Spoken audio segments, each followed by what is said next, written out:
I wasn't always happy like I am today.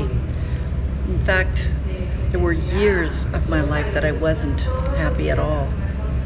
When I was a little girl, I remember dancing and singing and always being happy until my mom said to me, "Stop being so happy." She said something like, "If you're happy all the time, you're going to end up by crying." So when I was a kid, I lost that sense of happiness. The only time I was happy was when I was alone, when I was in company of my mother or my grandparents, because I did live with my grandparents when I was 10 and older. I tended to be quiet and unhappy. And that led me to eventually find relationships that were very unhappy too. I remember my first few marriages, I relied on my husband for happiness. I really did think that he was supposed to bring me happiness. And I think that's basically because I was a product of that particular generation. My mom was always unhappy. Every time I would see her as I was growing up, she was always unhappy. And I didn't see a lot of my dad. So as I got older and did get married, I just assumed that happiness came from outside of me. That if I was married, I'd be happy. Or if I had a job, I'd be happy. And that didn't work for me. I remember the day that I got married. This was my second wedding. I was leaving the church, and my friend said, "Oh, you must be happy. Are you happy?" And I remember saying, "Yeah, I guess so," or something like that, but not really knowing what happiness was. And it wasn't until many, many years later that I realized that I am a happy person. I remember I was at the grocery store one time. Oh, this was quite a few years ago. And I was doing my groceries and whistling away, singing away like I normally do. And I was turning the corner when somebody caught me whistling. And I went, "Oh," as if I was doing something wrong. And the couple said, "No, we love hearing whistling. We love it when somebody is happy."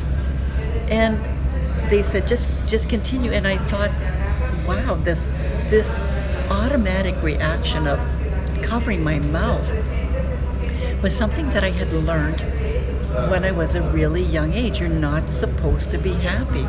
But yet here I was experiencing this happiness. Now I have to also admit that during that same time I went through counseling, and I had gone through a lot of coaching programs. I was taking coaching. I am a coach. And I've learned the principles really that we'll be talking about today. I learned them at that time, and I was applying them. I was actually practicing these principles that we're going to be talking about today. And eventually I learned that happiness is within. I am inside of me happy for no reason. And yeah, it's not perfect. I'm not always experiencing the same amount of joy.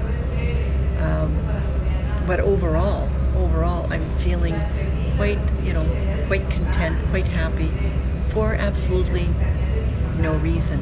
And it's, kind of cool, actually.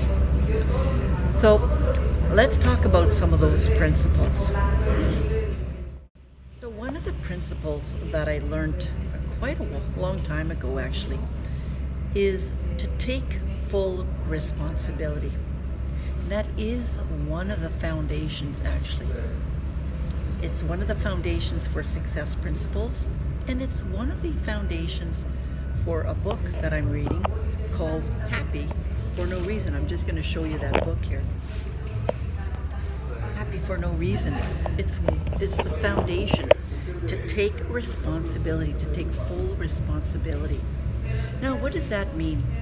That means that there's no complaining, there's no shaming, there's no blaming. You know, whatever I decide to do, whatever consequences there are to that, I'm responsible for that. So, you know, I can't blame my husband's at all, actually. I should have communicated more what I wanted, but I didn't. I didn't think I should have, or I had a right to do that when I was much younger. But if I want something in a relationship, for example, if my needs aren't necessarily met, I need to take responsibility for that, and at the very least, communicate that, right?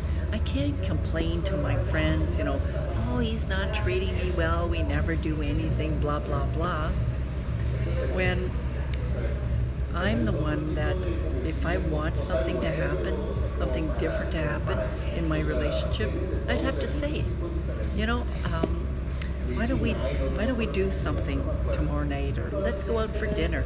I have to take initiative. So I have to take responsibility. Here's another example of something that I remember blaming. And I'll keep this part short because I don't want this video to be too long for you.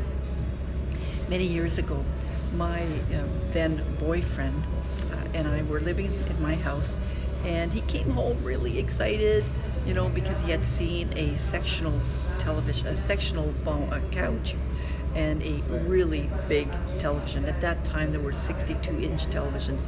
So he came home really excited, and he wanted me to go see this television, and he wanted me to see the couch too.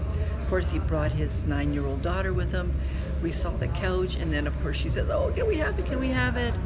And I didn't really want it because I knew that it would cost a lot of money, and we didn't have, you know, a lot of extra money to spend.